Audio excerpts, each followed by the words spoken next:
The observatory dome hummed as it rotated slowly, revealing a swath of star-studded darkness. Amelia Novak leaned forward in her chair, adjusting the frequency on her radio telescope array. The midnight shift at Blackridge Observatory was usually uneventful, cataloging stellar phenomena, monitoring orbital debris, and occasionally brewing another pot of coffee to stay awake. Tonight was different. "That's not atmospheric interference," she muttered, her fingers flying across the keyboard. The signal pulsed again, a pattern too regular to be natural. Amelia isolated the frequency, her heart racing as she applied the filtering algorithm. The computer screen flickered as data streamed in, not a pulsar, not satellite chatter. Something else, something falling from space. Broadcasting on a frequency no human had programmed. Amelia glanced at the emergency protocols taped beside her monitor. Section 17B was explicit: unidentified signals of potential extraterrestrial origin must be reported immediately to SETI Central Command and the Department of Defense. Her finger hovered over the alert button. The signal changed, becoming more erratic. Amelia adjusted again, and this time the translation software picked up something that made her freeze. "Help, ... injured. Please, ... The words weren't perfect. The software was making best-guess approximations, but the intent was unmistakable. A distress call. Amelia hesitated only a moment before switching off the official recording system. She connected her personal device instead and continued tracking the signal. The transmission grew stronger, allowing the system to triangulate its origin in a remote area in the mountains, just 30 miles from the observatory. The radar confirmed it. Something had crashed there within the last hour. Her phone buzzed with an incoming text. "Director Harlow, military vehicles spotted heading toward the observatory. Did you report something?" Someone else had detected the entry. She had maybe an hour before the military secured the area. Amelia grabbed her emergency pack and winter coat. Protocol demanded she stay put, file reports, and let the authorities handle whatever or whoever had crashed. But the words kept repeating in her head: "Help, ... injured. Right. Please." If it was intelligent enough to broadcast a distress signal in a form translatable to human language, it was intelligent enough to deserve compassion rather than a military. Reception: the observatory's jeep started, with a reluctant growl. Amelia programmed the coordinates into her GPS and sped down the access road, headlights cutting through the forest darkness. The winding mountain path was treacherous at night, but each minute mattered. She kept the radio on, scanning military frequencies she wasn't supposed to know. Fragmented transmissions confirmed her fears. ... Unknown craft. Secure the perimeter ... Potential biological hazard contains any survivors ... Survivors, she whispered.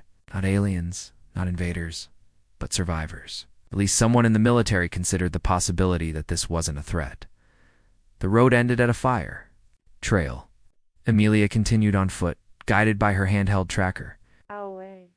The night was bitter cold, her breath forming clouds as she hiked up the steep incline. The signal grew stronger with each step. At the ridge's crest, she finally saw a gash in the forest canopy where something had torn through the trees. Steam or smoke rose from the impact site, visible in the moonlight. Amelia approached cautiously, her flashlight beam revealing twisted metal unlike any alloy she recognized.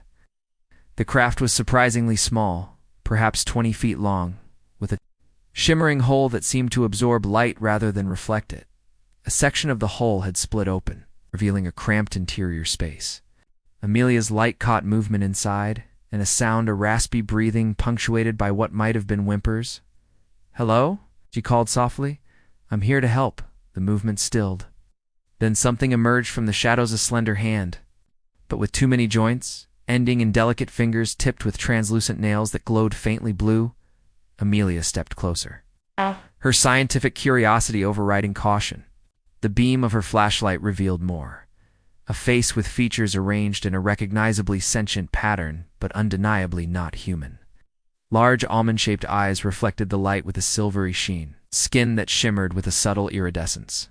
Torn in places to reveal indigo blood seeping from wounds, the alien flinched away from the light, raising an arm to shield its eyes. A gesture so familiar, so universally vulnerable, that Amelia immediately lowered her flashlight. "I won't hurt you," she said, kneeling slowly. "My name is Amelia."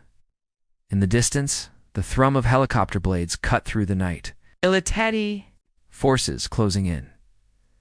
The alien's eyes widened in apparent fear. She, Amelia, somehow near reached out a trembling hand toward Amelia's face. The gesture wasn't threatening, but pleading. Amelia made her decision then, even as the helicopters grew louder. "Come with me," she said, extending her hand. "I'll keep you safe." The alien's fingers were cool against Amelia's skin as she helped the wounded creature from the wreckage. Each movement drew a hissing sound that Amelia recognized as pain, universal in any language. The helicopters grew louder, searchlights, sweeping the forest less than a mile away. "We need to move," Amelia whispered. Though she wasn't sure if the alien understood, the creature was light, perhaps 90 pounds, despite standing nearly as tall as Amelia. Its body was slender with elongated limbs and a graceful structure that seemed almost fragile beneath the strange, form-fitting garment that covered its torso. The alien stumbled, leaning heavily against her. Amelia guided them away from the crash site, taking a route through the densest part of the forest where the canopy might shield them from thermal imaging. Each step felt like borrowed time. The alien stopped suddenly, gesturing urgently toward the wreckage. It pantomimed grabbing something, then pointed to its throat, repeating the gesture until Amelia understood. "You need something from the ship?" The creature nodded another eerily. "Human gesture." "Quickly," Amelia said, leading them back. Inside the craft, the alien moved with purpose, despite its injuries, extracting a small device from a compartment. It resembled a collar with intricate circuitry. With trembling hands, the alien fastened it around its slender neck. The device hummed, tiny lights flickering along its surface. The alien touched it, then spoke, its mouth forming sounds that didn't match the words Amelia heard. Translator ... damaged, but ... functional. "Thank you for helping." The voice sounded artificial with odd pauses and inflections, but the meaning was clear. "You're welcome," Amelia replied, stunned. "What's your name?" "I am Thora," the alien said, touching her chest. "Female scientist of Valerian Central Research." Flashlight beams appeared in the distance. The military search party was spreading out from the landing zone. "We need to go, Thora. Those people might hurt you." Thora's silver eyes widened. "Your kind ... fears difference?" "Some do," Amelia admitted, helping Thora toward the ridge. "I'm taking you to a shelter I know. It's a long hike, but we'll be safe there." They moved through the forest as quickly. As Thora's injuries allowed, the alien's breathing grew labored, but she didn't complain.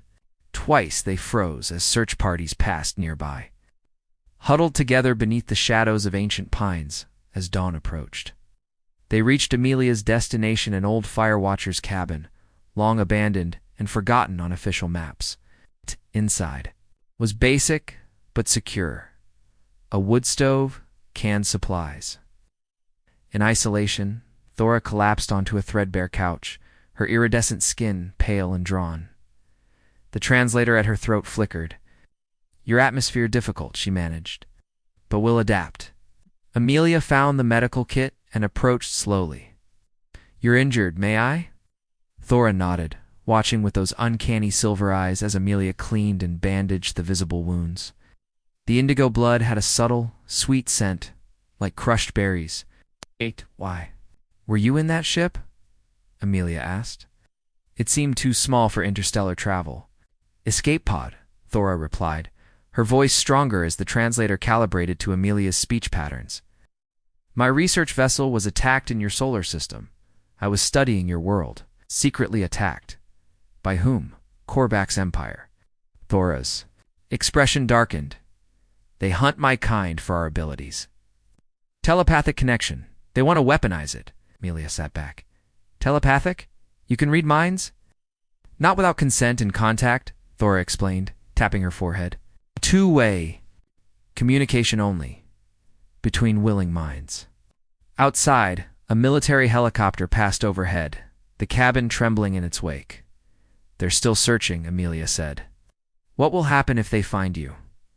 Thora's eyes met hers. "Same as Korvax would do. Study, dissect, weapon tests.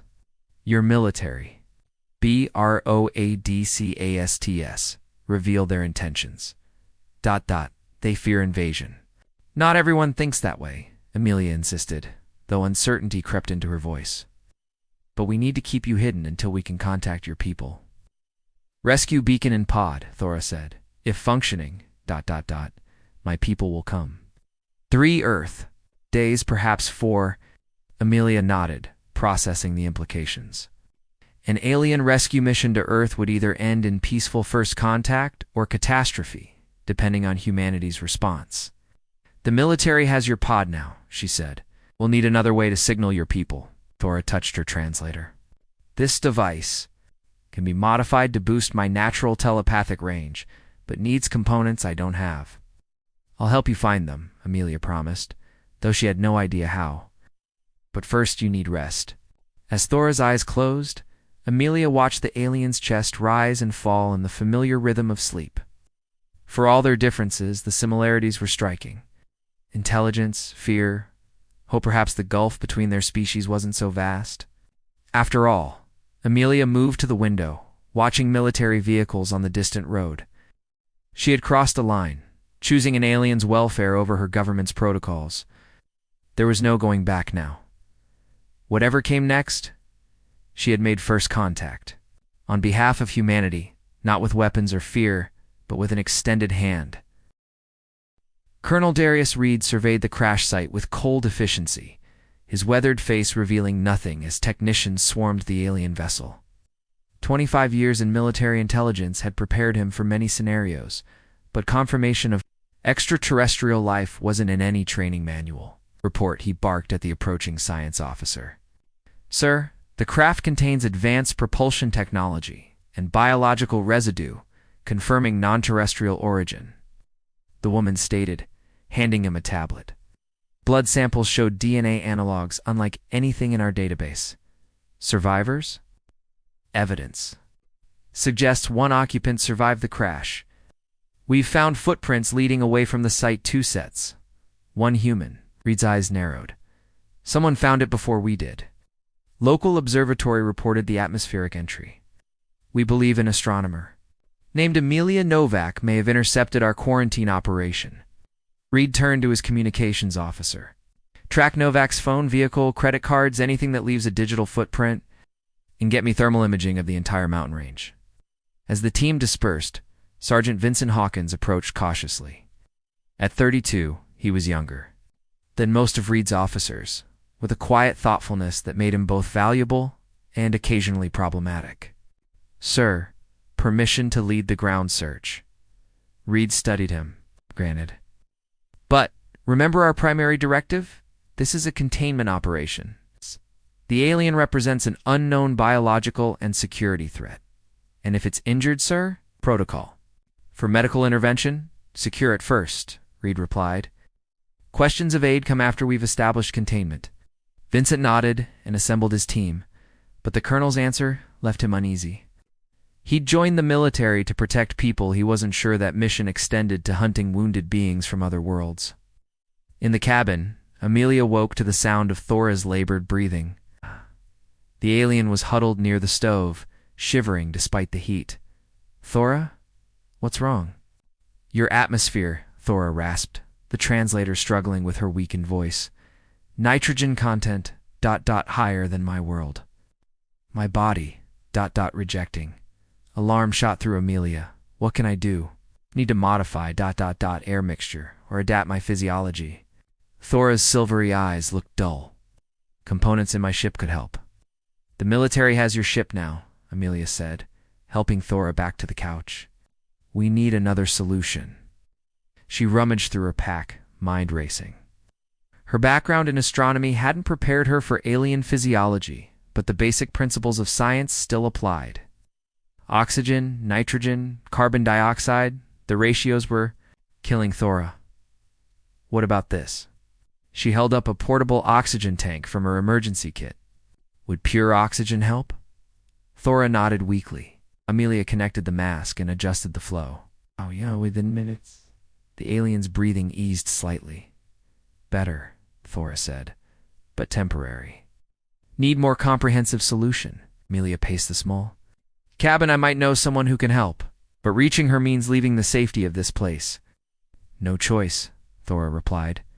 Without adaptation, 3 days maximum survival.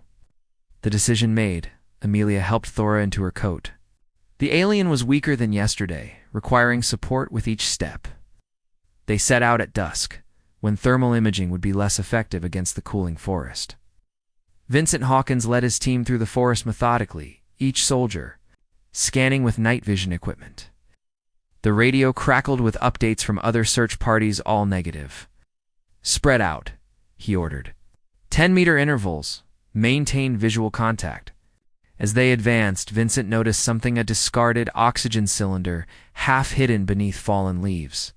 He picked it up, examining the valve. Someone's been through here recently, he noted, and they're carrying medical supplies. Second-in-command Rivera gestured toward a faint trail. Looks like they're heading toward the North Ridge. Vincent radioed the information to command, then hesitated before adding permission to pursue with minimal personnel. A large group will alert them to our presence. After a pause, Reed's voice replied, Granted. Take Rivera. The rest of your team will form a perimeter. Remember, contain first, questions later. Vincent and Rivera set off along the trail, moving silently through the darkening forest. Every instinct told him they were close. Amelia supported Thora as they stumbled down the mountain path. The alien's condition was deteriorating rapidly, her breathing shallow despite the portable oxygen. It's not far now, Amelia whispered encouragingly. Dr. Octavia Reeves lives just beyond that ridge. She's a xenobiologist if anyone can help you. She can. Thora nodded weakly, her translator flickering with power fluctuations. You're kind. Risk much for strangers, she managed. Why? Because it's right, Amelia answered simply. And because you'd do the same, wouldn't you? The alien's eyes met hers, a look of profound understanding passing between them. Then Thora stiffened suddenly, her head turning sharply. Someone comes, she whispered urgently. Amelia pulled them behind a large boulder, heart pounding as flashlight. Beam swept the trail ahead. 2 figures in military fatigues moved into view, rifles at the ready. They're following our trail, Amelia whispered, panic rising. Thora was too weak to run, and the soldiers were between them and Dr. Reeves's cabin. Thora's fingers tightened around Amelia's wrist. Trust me, she whispered. Her eyes began to glow faintly in the darkness. That suggestion may work, if they're open-minded. The soldiers drew closer, now less than 30 feet away. Thora's eyes glowed brighter, fixed on the lead figure, man with sergeant's stripes, who suddenly stopped, looking confused. Rivera, did you hear that? The man asked his companion. Hear what, Sergeant Hawkins? The sergeant shook his head. Thought I heard ... Never mind. Let's check up there, pointed in the opposite direction from where Amelia and Thora hid. As the soldiers moved away, Thora slumped against Amelia, exhausted by the effort. We must hurry, Amelia whispered, half carrying the alien toward the lights of a cabin just visible through the trees. And pray that Dr. Reeves is as open-minded as I remember. Behind them, Sergeant Vincent Hawkins paused again, looking back with a puzzled expression. For a moment, he thought he'd glimpsed something in the darkness, not threatening but afraid, very afraid. That somehow, despite all his training, he found himself hoping he wouldn't find it. Dr. Octavia Reeves had been expecting visitors, just not these particular ones. The former military scientist opened her cabin door to find Amelia supporting a clearly non-human figure, both drenched from the light rain that had begun to fall. Jesus Christ, Octavia whispered, her eyes wide behind wire-rimmed glasses. We need your help, Amelia said breathlessly. Please. Octavia hesitated only a moment before stepping aside. Get in, quickly. Inside, Octavia's cabin was a curious blend of rustic comfort and high-tech equipment. Microscopes, chemical analyzers, and medical devices shared space with hand-woven rugs and wooden furniture. The walls were lined with books and scientific journals. "Put her on the examination table," Octavia instructed, slipping into clinical mode despite her shock. "And explain how exactly you came to be harboring an extraterrestrial." As Amelia recounted the past 24 hours, Octavia examined Thora with gentle efficiency. The alien watched her through half-lidded eyes, the translator at her throat occasionally flickering as she struggled to breathe. "Nitrogen toxicity," Octavia confirmed, after running several tests. "Her blood can't process our atmospheric mixture. She needs a controlled environment with lower nitrogen levels." "Can you help her?" Amelia asked. Octavia ran a hand through her silver-streaked hair. "Maybe. I've been developing atmospheric regulators for potential Mars missions. I could modify one to create a breathable microclimate." She moved to a workbench and began assembling components from various devices. "It won't be pretty, but it might work." "Thank you," Amelia said. "I didn't know where else to go." Octavia's hands stilled. "Why did you come to me?" "I've been out of the scientific community for years. Because before you left the militaries, Xenobiology Division, you published papers arguing for ethical treatment of potential extraterrestrial life." Elia met her gaze. "You were ostracized for suggesting alien intelligence should have rights." A tight smile crossed Octavia's face. "And now one is on my examination table. The universe has a strange sense of humor." She returned to her work, speaking as she assembled the device. "The military will be looking for both of you. This area is remote, but not invisible. We just need to keep Thora alive until her people can find her," Amelia explained. "And how exactly will they do that?" Octavia asked skeptically. Thora's translator crackled. "Telepathic ... signal with proper amplification could reach orbit. My ship ... contains rescue beacon." Octavia nodded, slowly. "I might have components that could help, but creating a telepathic amplifier is well beyond my expertise." "We'll figure it out," Amelia insisted. "We have to." A sharp knock at the door froze them all. Octavia motioned for silence, then covered Thora with a thermal blanket before approaching the door cautiously. Sergeant Vincent Hawkins stood on the porch, lone and rain-soaked. "Dr. Reeves?" he asked. "I'm Sergeant Hawkins, United States Army. May I come in?" Octavia blocked the doorway. "Do you have a warrant, Sergeant?" "No, ma'am. Just a few questions." His eyes moved past her, scanning the cabin interior. "I'm looking for a woman named Amelia Novak. She may be in danger." "I haven't seen anyone," Octavia replied flatly. "Now, if you'll excuse me, Doctor," Vincent interrupted, his voice dropping. "I know she's here, and I know who she's with." He glanced over his shoulder at the empty forest. "I've reported negative findings in this sector. My partner is searching the ridge. We have maybe 10 minutes before the rest of the search. Team arrives." Octavia's eyes narrowed. "Why would you help us?" "'Cause I saw her," Vincent admitted. "On my mind. She showed me. Her home. Her people. They're not a threat." After a long moment, Octavia stepped aside. Inside, Vincent approached the examination table slowly. Thora watched him, silver eyes wary but not afraid. "You're the one who redirected us," he said softly. Thora nodded, the translator humming. "You ... heard me. Open mind. Why are you helping?" Amelia demanded, still suspicious. Vincent removed his helmet, revealing a face younger than his bearing suggested. "Because this isn't what I signed up for. Hunting wounded refugees isn't why I joined the military."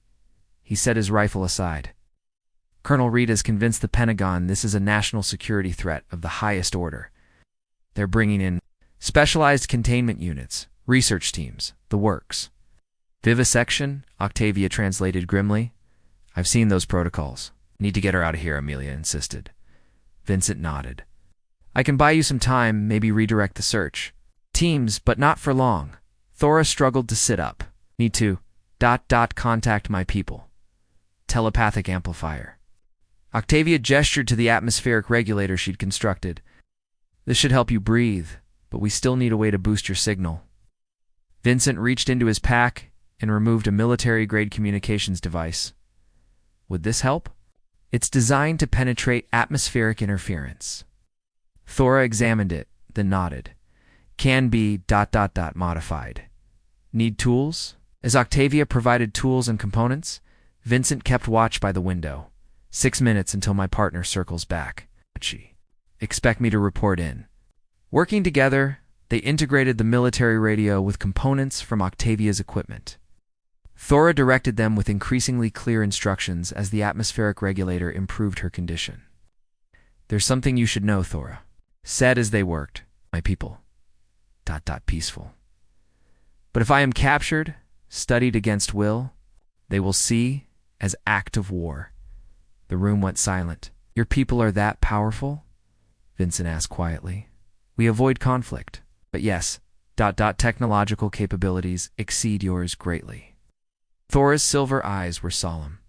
First contact should not be ... rescue mission. Vincent checked his watch. 2 minutes. The modified amplifier was complete, a strange hybrid of human technology and Thora's guidance. The alien placed it against her temple. Need height, she explained. Mountain peak. Ideal for transmission. There's a fire lookout tower half a mile north, Octavia suggested. Highest point for miles. Vincent's radio crackled. Hawk 1, this is Rivera. Where are you, over? He looked at the others. Decision time. Help us, Amelia said. Meeting. His eyes, please. Vincent took a deep breath and raised his radio. Rivera, I've found signs heading east, toward the river. Meet me at checkpoint 7. Over. Copy that. ETA 10 minutes. Out. He turned to the others. That's all the time I can give you. Use it wisely. Octavia handed him a folded paper. Military. Access codes to my research database. Everything I know about xenobiology is there. Maybe it will help convince your superiors that peaceful contact is possible. Vincent pocketed it with a nod. Get to the tower. I'll try to keep them away as long as I can. As he turned to leave, Thora's hand caught his arm. Thank you, she said simply. The soldier nodded once, then disappeared into the rainy night. Let's move, Octavia said, helping Thora with the regulator. The tower isn't far, but we'll need to hurry. Together, the three unlikely allies slipped into the darkness, carrying with them the possibility of humanity's first peaceful extraterrestrial contact toward its first interstellar war. Rain fell in sheets as Amelia, Octavia, and Thora made their slow ascent toward the fire tower. The atmospheric regulator hummed steadily against Thora's chest, allowing her to move with greater strength, though each step remained labored. The modified amplifier was secured in Octavia's waterproof pack. How much further? Amelia asked, supporting Thora as they climbed. Just beyond that ridge, Octavia replied, pointing upward. The tower should give us the elevation we need. Lightning flashed across the sky, briefly illuminating the mountainside. In that moment, Amelia caught sight of something that made her heart sink. Moving lights on the road below. Military vehicles. They're coming, she warned. Vincent couldn't hold them off. Then we hurry, Thora said, her voice stronger through the translator. They pushed forward, the muddy trail becoming steeper. Twice Thora stumbled, but each time she regained her footing with determination. The rain began to ease as they reached the ridge, revealing the silhouette of the fire tower against the night sky. There, Octavia pointed, just a little further. The tower was a simple structure, a cabin atop stilts with an observation deck that provided a 360-degree view of the surrounding mountains. They climbed the stairs carefully, the wet wood creaking beneath their weight. Inside the small cabin, Octavia immediately began setting up the equipment while Amelia secured the door. How long will you need? Amelia asked Thora. Minutes to establish connection, longer too. Coordinate rescue. Thora attached the amplifier to her temple. Once begun, cannot move. Disrupts signal. Octavia finished the connections. Ready when you are. Thora nodded and closed her silver eyes. The amplifier hummed, its lights pulsing in rhythm with her. Breathing. For several minutes, nothing seemed to happen. Then faintly, the device began to emit a soft, melodic tone, unlike any sound a human instrument could produce. Amelia moved to the window, keeping watch. The military vehicles had stopped at the base of the trail. Flashlight beams cut through the darkness as soldiers began to ascend. "They're coming," she warned. "A dozen, maybe more." Octavia joined her at the window, "And there's Vincent. They must have realized he was helping us." Below, they could see the sergeant being escorted at gunpoint, Colonel Reed himself supervising the operation. "How much longer?" Amelia asked anxiously. "Cannot rush," Thora replied, her voice strained. "Contact ... established. Coordinates ... transmitting." The sound of boots on the tower stairs ended further discussion. Amelia and Octavia exchanged glances, then positioned themselves between the door and Thora. The door burst open. Colonel Reed entered first, his weapon raised, followed by 4 soldiers with rifles trained on them. "Step away from the alien," Reed commanded. Now, neither woman moved. Reed's cold eyes assessed the situation. "Dr. Reeves, I didn't expect to find you involved in treason." "This isn't treason, Darius," Octavia replied evenly. "It's first contact, the kind we always hoped for, peaceful, cooperative." "That thing is broadcasting," Reed gestured to Thora, calling others. "That constitutes a security threat." "She's calling for help," Amelia interjected. "She was studying our world peacefully when she was attacked by another species." Reed's expression hardened. "Novak, you've interfered with a military operation and compromised national security. Step aside, or my men will remove you." Colonel Vincent's voice came from the doorway. Though restrained, he stepped forward. "Sir, with respect, we need to consider the consequences of our actions. The alien has made it clear her people will view hostile action as an act of war." "That's what they all say, Sergeant," Reed replied dismissively. "Fear tactics." "It's not a tactic," Octavia argued. "Look at her technology. Consider the implications.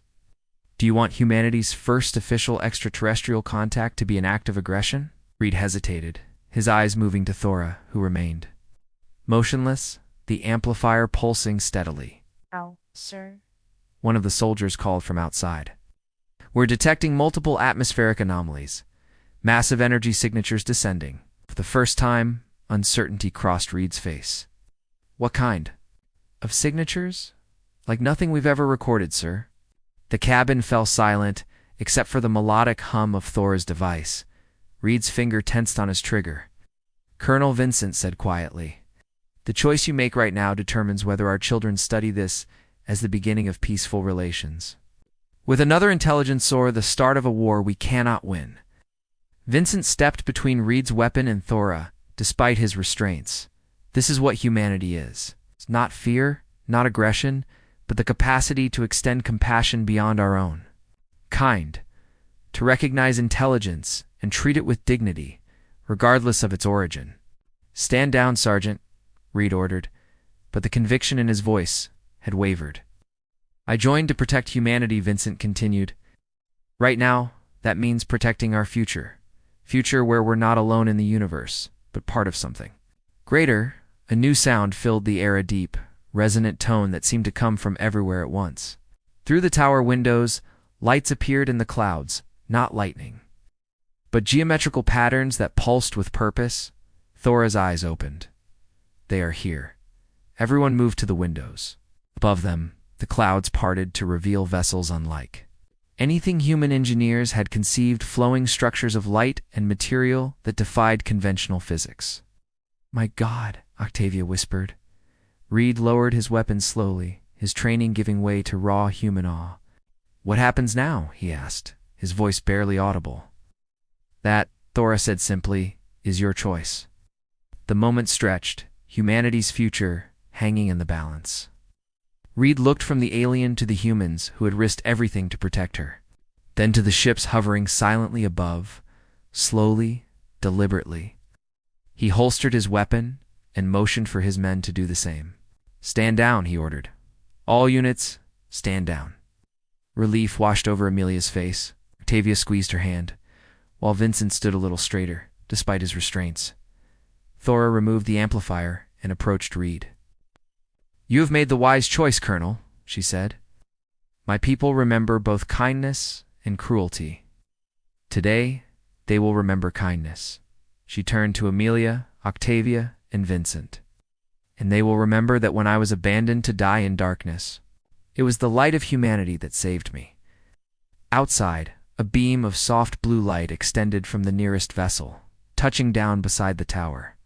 "Will you come back?" Amelia asked, suddenly realizing this was goodbye. "Yes," Thora promised, "but not alone. It's an emissary." She looked at each of them. "You've earned my people's friendship. The stars are no longer your limit, but your beginning." She stepped toward the door, then hesitated. In a gesture surprisingly human, she embraced Amelia briefly. "Thank you," she whispered, "for hearing my cry." As Thora descended the tower steps toward the waiting light, humans and soldiers alike watched in silence. The moment was not recorded in any official capacity, yet every witness knew they were observing the turning point in human history, the day when humanity proved it could reach beyond fear to embrace the unknown. When the vessels departed, they left behind no evidence except for the memories of those present and a single artifact: Thora's translator, modified to serve as a communication device for when the Varians returned in the years that followed. Amelia Novak would become humanity's first ambassador to the stars. Dr. Octavia Reeves would lead the newly formed Xenobiology Initiative. Vincent Hawkins would train the first human-alien cultural exchange officers, and Colonel Darius Reed, against all expectations, would become the most vocal advocate for peaceful extraterrestrial relations in military history. The man who chose to lower his weapon when faced with the ultimate unknown. But in that moment, as they watched the lights fade into the night sky, they were simply humans who had made a choice between fear and compassion, between isolation and connection. They had chosen well.